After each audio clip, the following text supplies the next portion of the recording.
चलिए आज हम लोग साइंस का जैक बोर्ड के द्वारा जारी किया गया क्वेश्चन का ऑब्जेक्टिव देखेंगे, ऑब्जेक्टिव क्वेश्चन देखेंगे। क्वेश्चन एक है, समतल दर्पण की फोकस दूरी क्या होती है? समतल दर्पण की फोकस दूरी क्या होती है? इसका सही जवाब हो जाएगा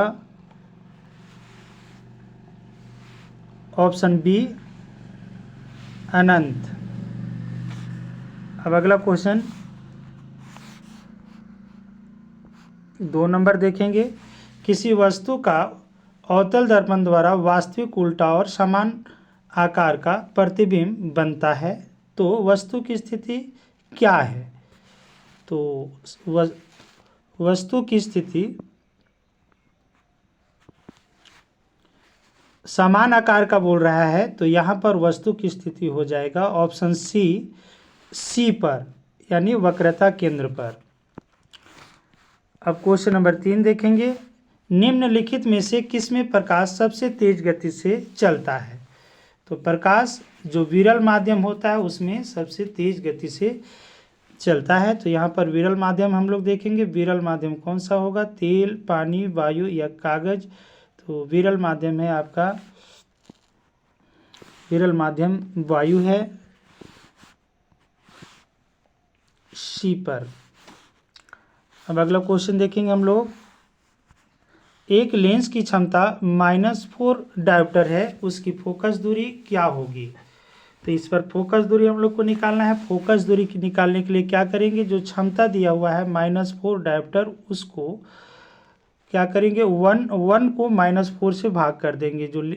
जो फोकस निकालना होता है F बराबर 1/P होता है। 1 को P का मान से पावर से भाग कर देंगे तो ये आ जाएगा हमारा option C 0.25 metre. Option C 0.25 metre. अब अगला क्वेश्चन की ओर जाएंगे। अगला क्वेश्चन है, मानव नेत्र की फोकस दूरी में परिवर्तन का क्या कारण है? मानव नेत्र की फोकस दूरी में परिवर्तन का क्या कारण है? तो इसका कारण है सिलियरी मांसपेशियां। ऑप्शन सी सही जवाब होगा इसका, सिलियरी मांसपेशियां।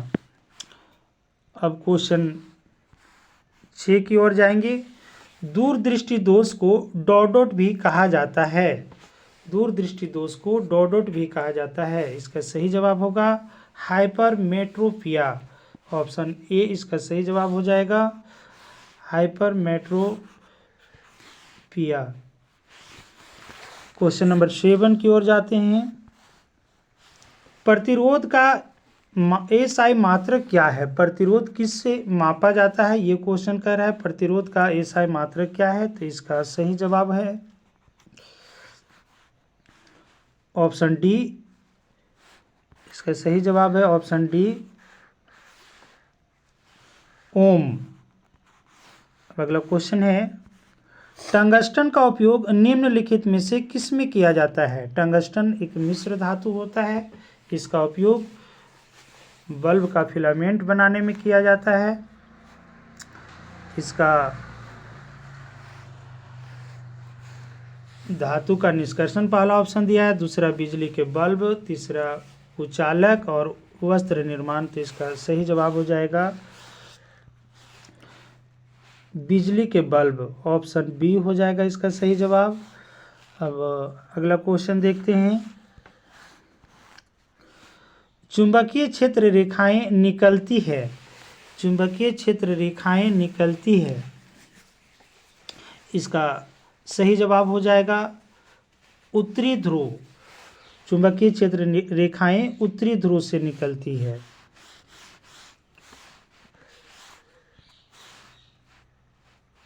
ऑप्शन बी इसका सही जवाब हो जाएगा। अब क्वेश्चन नंबर 10 की ओर जाते हैं। 10 कहता है कि निम्नलिखित में से कौन सा हमारे लिए ऊर्जा का परम स्रोत है? तो देखिए, इस धरती पर ऊर्जा का परम स्रोत जो है वो सौर ऊर्जा होता है। डायरेक्ट या इनडायरेक्ट रूप से सब में सौर ऊर्जा ही समाहित होता है। तो इसका सही जवाब होगा क्वेश्चन नंबर 10 का सौर ऊर्जा। सौर ऊर्जा सही जवाब होगा ऑप्शन सी। अगला क्वेश्चन है, रासायनिक समीकरणों को हम किस नियम के कारण संतुलित करते हैं? हम रासायनिक समीकरणों को हम किस नियम के कारण संतुलित करते हैं? तो इसका सही जवाब हो जाएगा द्रव्यमान संरक्षण का नियम। द्रव्यमान संरक्षण का नियम ऑप्शन ए हो जाएगा सही जवाब इसका। अब आगे बढ़ते हैं क्वेश्चन। अगला क्वेश्चन जो है आपका question number 12, Fe+Cu SO4 एरोचिन Cu+Fe SO4 किस प्रकार का विक्रिया है? तो यहाँ पर हम लोग देख रहे हैं आयरन जो है कॉपर सल्फेट को विस्थापित कर दे रहा है। कॉपर सल्फेट में से कॉपर को विस्थापित कर रहा है, कॉपर अलग हो जा रहा है और फिर बना दे रहा है आयरन सल्फेट, इसलिए यह हो जाएगा विस्थापन अभिक्रिया। इसका सही जवाब हो जाएगा ऑप्शन सी, विस्थापन अभिक्रिया। अब आगे बढ़ते हैं क्वेश्चन नंबर 13 की ओर। हाइड्रोजन आयन की सांद्रता किस पदार्थ में सबसे अधिक होगी? हाइड्रोजन आयन की सांद्रता किस पदार्थ में सबसे अधिक होगी? तो देखिए, जो हाइड्रोजन आयन होता है वो जो प्रबल अम्ल होता है, प्रबल अम्ल में हाइड्रोजन आयन की सांद्रता सबसे अधिक होती है। प्रबल अम्ल जो है आपका जठर रस है, ये शरीर में पाया जाता है, जिसको हम लोग हाइड्रोक्लोरिक अम्ल के नाम से भी जानते हैं, जो मनुष्य के शरीर के आंत में पाया जाता है। ये हो जाएगा इसका सही जवाब आपका ऑप्शन ए, जठर रस। अब आगे बढ़ते हैं। पदार्थ ए, बी, सी तथा डी का पीएच मान क्रमशः 5, 8, 10, 13 है। उपरोक्त में कौन पदार्थ अम्ल है? यहाँ पर हम लोग को छांटना है कि कौन सा पदार्थ अम्ल है। तो देखिए, जो अम्ल होता है उसका पीएच मान 7 से कम होता है। तो हम देख रहे हैं यहाँ पर एक पीएच मान 5 दिखा रहा है जो पदार्थ ए का है। तो इसका सही जवाब हो जाएगा ऑप्शन ए। ऑप्शन ए सही जवाब हो जाएगा। अब अगला क्वेश्चन देखते हैं।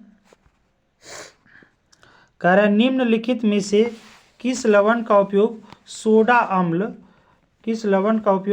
अम्ल अग्निशामक में किया जाता है? अग्निशामक मतलब आग बुझाने वाली जो गाड़ियाँ होती है जिसमें प्रयोग किया जाता है, जिससे आग बुझाया जाता है, उसको अग्निशामक कहते हैं। तो किस पदार्थ का उपयोग अग्निशामक में किया जाता है? तो ये जो हो जाएगा आपका, ये जो खाने वाला जो सोडा होता है, सोडियम हाइड्रोजन कार्बोनेट, वो सही जवाब हो जाएगा ऑप्शन बी। ऑप्शन बी इसका सही जवाब होगा। NaHCO3 जो कि खाने वाला सोडा होता है, NaHCO3 ऑप्शन बी इसका सही जवाब हो जाएगा, सोडियम हाइड्रोजन कार्बोनेट। अब आगे बढ़ते हैं क्वेश्चन नंबर 16 की ओर। इसमें क्वेश्चन कर रहा है कि निम्नलिखित में से कौन उभयधर्मी ऑक्साइड है? उभयधर्मी ऑक्साइड क्या होता है? वैसे जो धातु ऑक्साइड होते हैं जो कि अम्ल और क्षार दोनों गुणधर्म प्रदर्शित करते हैं, जो अम्ल का भी गुण प्रदर्शित करता है और क्षार का भी गुण प्रदर्शित करता है, उसको उभयधर्मी ऑक्साइड कहा जाता है। तो ये इसका सही जवाब हो जाएगा आपका ऑप्शन बी, Al2O3। आगे बढ़ते हैं। क्वेश्चन है दिए गए तत्वों के इलेक्ट्रॉनिक विन्यास में कौन उत्कृष्ट गैस का इलेक्ट्रॉनिक विन्यास है? तो उत्कृष्ट गैस क्या होता है? जिसके बाहरी कक्षा में 8 इलेक्ट्रॉन होते हैं। जिन तत्वों के इलेक्ट्रॉनिक विन्यास लिखने पर बाहरी कक्षा में 8 इलेक्ट्रॉन होते हैं वो उत्कृष्ट गैसों की श्रेणी में आता है। हम लोग यहाँ पर देखेंगे कि किसके बाहरी कक्षा में 8 इलेक्ट्रॉन है। तो हम देख पा रहे हैं यहाँ पर ऑप्शन सी में 2 और 8, बाहरी कक्षा में 8 लिखा हुआ है, किनारे पे 8 लिखा हुआ है राइट साइड में। तो ये सही जवाब हो जाएगा सी। अब आगे बढ़ते हैं। निम्नलिखित में कौन असंतृप्त हाइड्रोकार्बन है? असंतृप्त हाइड्रोकार्बन जो होता है द्विआबंध और त्रिआबंध के द्वारा जुड़ा हुआ रहता है हाइड्रोजन परमाणु। तो ये हम लोग देखेंगे कि कौन असंतृप्त हाइड्रोकार्बन है। तो ये देखना है हम लोगों को, असंतृप्त में क्या हो जाएगा, आपका जो कार्बन की संख्या होगी वो कार्बन की संख्या और हाइड्रोजन की संख्या को देखना रहता है। इसमें अगर कार्बन और हाइड्रोजन में कार्बन की संख्या से अगर दुगुना है या दुगुना से 2 अधिक है तो वो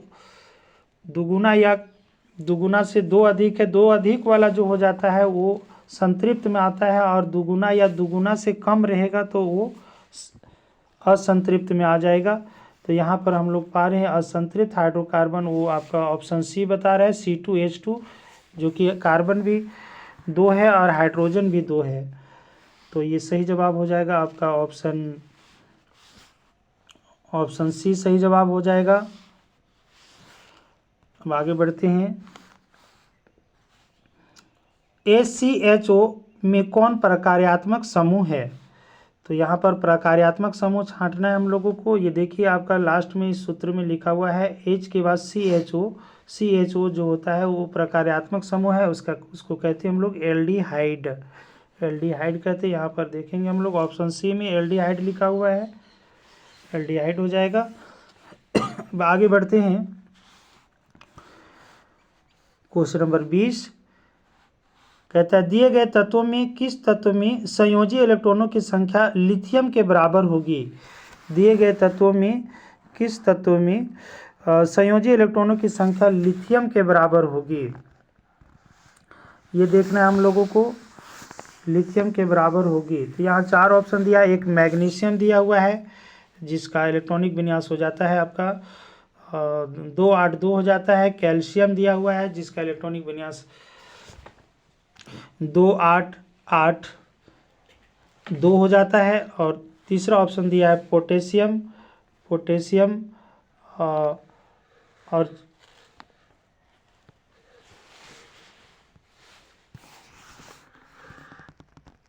ये आपका पोटेशियम हो जाएगा, आपका ऑप्शन सी पोटेशियम।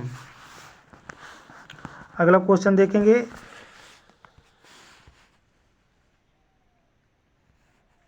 अमीबा में किस प्रकार का पोषण होता है? अमीबा एक कोशिकीय जीव होता है और ये पोषण की जो पद्धति है इसमें प्राणी संभोजी पोषण होता है, मनुष्यों की तरह प्राणी संभोजी पोषण। इसका सही जवाब हो जाएगा ऑप्शन डी प्राणी संभोजी पोषण। आगे बढ़ते हैं। क्वेश्चन है श्वसन प्रक्रम में ग्लूकोज से पायरूवेट का विखंडन कहाँ होता है? श्वसन प्रक्रम में ग्लूकोज से पायरूवेट का विखंडन कहाँ होता है? तो इसका सही जवाब हो जाएगा माइटोकॉन्ड्रिया, ऑप्शन बी माइटोकॉन्ड्रिया हो जाएगा, ऑप्शन बी। अगला क्वेश्चन है आपका निम्नलिखित में से कौन सा हार्मोन शरीर की वृद्धि के लिए उपापचय का नियमन करता है? कौन सा हार्मोन? यहाँ पर 4 हार्मोन दिखा रहा है, वृद्धि हार्मोन, इंसुलिन, टेस्टोस्टेरोन और थायरोक्सिन, 4 हार्मोन दिया हुआ है। तो ये हो जाएगा हम लोगों का थायरोक्सिन हार्मोन, ऑप्शन डी हो जाएगा थायरोक्सिन हार्मोन, ऑप्शन डी। अब बढ़ते हैं आगे। मानव में क्वेश्चन नंबर 24 मानव में सभी अनैच्छिक क्रियाओं का नियंत्रण कहाँ से होता है? मानव में सभी अनैच्छिक क्रियाओं का नियंत्रण कहाँ से होता है? तो इसका सही जवाब हो जाएगा आपका मेडुला, ऑप्शन डी हो जाएगा इसका सही जवाब। अनैच्छिक क्रियाओं का नियंत्रण मेडुला के द्वारा होता है, ये आपका ऑप्शन डी हो जाएगा। अगला क्वेश्चन बढ़ते हैं। दिए गए चित्र किस प्रकार के जनन को प्रदर्शित करता है? दिए गए चित्र किस प्रकार के जनन को प्रदर्शित करता है? ये पहला ऑप्शन दिया है विखंडन, दूसरा दिया है खंडन और तीसरा दिया है पुनरुद्भवन और चौथा दिया है मुकुलन। तो इसका सही जवाब हो जाएगा आपका पुनरुद्भवन, ऑप्शन सी इसका सही जवाब हो जाएगा पुनरुद्भवन। आगे बढ़ते हैं क्वेश्चन नंबर 26 की ओर। क्वेश्चन है आपका मनुष्य में निषेचन कहाँ होता है? मनुष्य में निषेचन कहाँ होता है? इसका सही जवाब हो जाएगा गर्भाशय, ऑप्शन सी हो जाएगा इसका सही जवाब। मनुष्य में निषेचन कहाँ होता है, ये आपका सही जवाब हो जाएगा। मनुष्य में निषेचन कहाँ होता है, सही जवाब हो जाएगा ऑप्शन ए अंडवाहिका, सही जवाब इसका होगा अंडवाहिका। अगला क्वेश्चन बढ़ते हैं। किसी जीव में कोई गुण प्रभावित होता है, किसी जीव में कोई गुण प्रभावित होता है, ये ऑप्शन ए है केवल पिता के डीएनए से, ऑप्शन बी है केवल माता के डीएनए से, ऑप्शन सी है पिता और माता दोनों के डीएनए से, और ऑप्शन डी है ना पिता के डीएनए और ना माता के डीएनए। सही जवाब होगा ऑप्शन सी पिता और माता दोनों के डीएनए से। अगला क्वेश्चन है नाभिकीय विद्युत संयंत्र शक्ति संयंत्र में किस प्रक्रिया से ऊर्जा मुक्त होती है।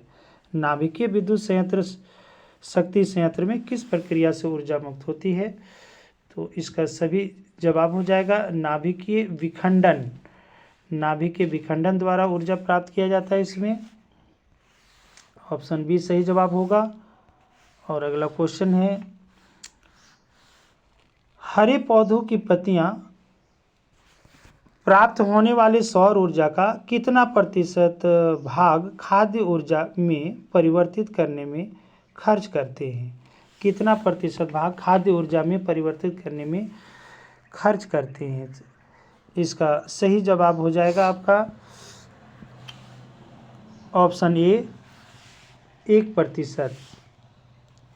अगला क्वेश्चन है